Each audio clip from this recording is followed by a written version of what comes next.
Hello friend, welcome back my channel. कैसे हैं आप लोग? आई होप आप लोग ठीक होंगे। आज के वीडियो में हम देखेंगे जागेश्वर धाम और यहाँ के बारे में आपको जानकारी देते हैं। देवभूमि वो धरा है जहाँ में शिवत्व का एहसास होता है। ऐसा ही एक धाम जागेश्वर है। माना जाता है कि ये पहला शिव मंदिर है जहाँ से लिंग के रूप में देव महादेव की सबसे पहले पूजा की परंपरा शुरू हुई थी। अल्मोड़ा जिले में एक ऐतिहासिक और पौराणिक मंदिर है जिसे जागेश्वर धाम कहते हैं, जहाँ लोग साल भर आते रहते हैं, लेकिन सावन और महाशिवरात्रि में यहाँ जन सैलाब उमड़ता है। जागेश्वर धाम भगवान शिव के 12 ज्योतिर्लिंगों में से एक है। कहते हैं कि ये पहला शिव मंदिर है जहाँ लिंग के रूप में शिव पूजन शुरू हुआ था। जागेश्वर को उत्तराखंड का 5वां धाम भी कहा जाता है। इसको भगवान शिव की तपस्थली माना जाता है। इसको योगेश्वर नाम से भी जाना जाता है। इस धाम का उल्लेख स्कंद पुराण, शिव पुराण और लिंग पुराण में भी मिलता है। जागेश्वर में 250 छोटे बड़े मंदिर हैं। जागेश्वर मंदिर परिसर में 125 मंदिरों का समूह है।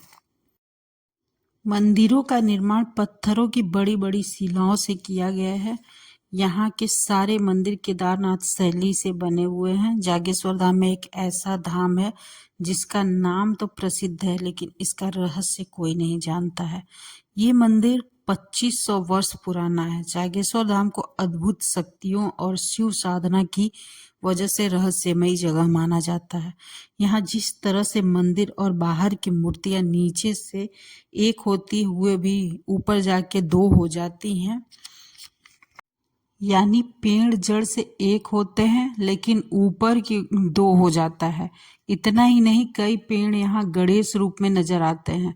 मंदिर परिसर में ही कमल कुंड है जहाँ कमल के फूल तैरते हैं, जो आपके भाग्य भी बताते हैं। मान्यता यहाँ तक अगर आप सिक्का इस कुंड में डालते हैं और वो पत्तों पर अटक जाता है तो आपकी मुराद पूरी होती है। इस मंदिर के एक तरफ जट गंगा बहती है। उसके पवित्र जल से भक्त भगवान शिव और अन्य देवी देवताओं को स्नान कराते हैं। अगर आप कुछ देर वहां बैठते हैं तो एक अलग सा शांति महसूस होगा जिसे शब्दों में बयां करना मुश्किल है।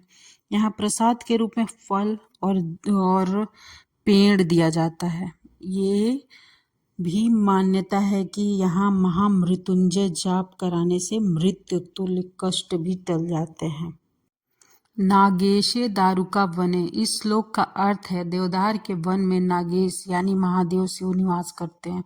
देवदार को शिव की जटाएं भी कहा गया है।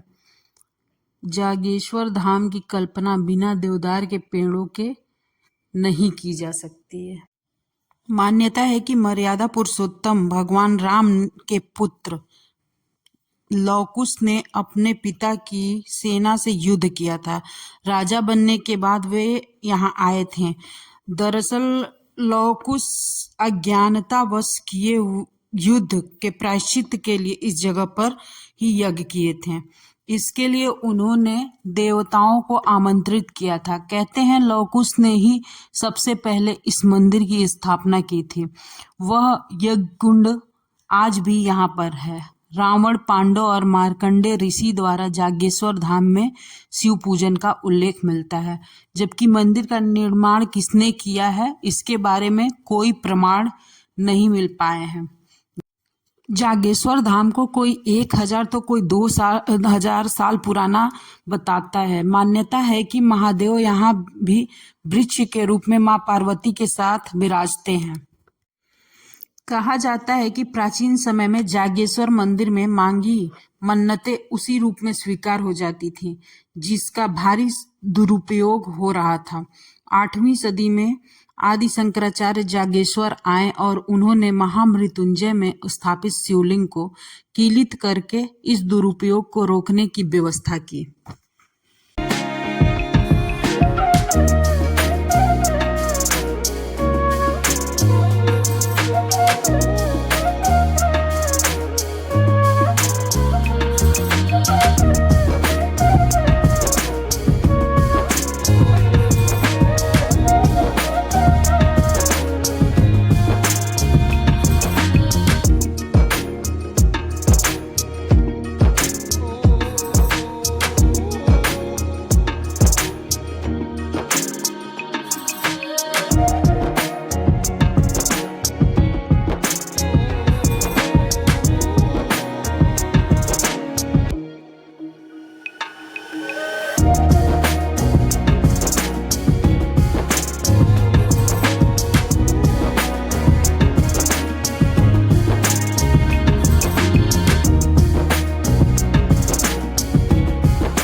देवदार के घने वृक्षों से घिरी यह घाटी एक मनोहरी तीर्थ स्थल है। भगवान शिव पार्वती के युगल रूप के दर्शन यहाँ आने वाले श्रद्धालु मंदिर परिसर में स्थित नीचे से एक और ऊपर से 2 शाखाओं वाले विशाल देवदार के वृक्ष में करते हैं।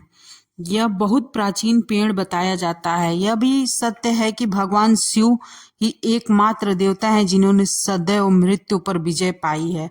मृत्यु ने कभी भी शिव को पराजित नहीं किया। इसी कारण उन्हें मृत्युंजय के नाम से भी पुकारा जाता है। जो कोई भी काम धाम से ऊब चुका है और अपने दिमाग को शांत करना चाहता है, वो उत्तराखंड के किसी भी मंदिर पे जाए। बहुत शांति, बहुत सुकून है वहाँ के मंदिरों में।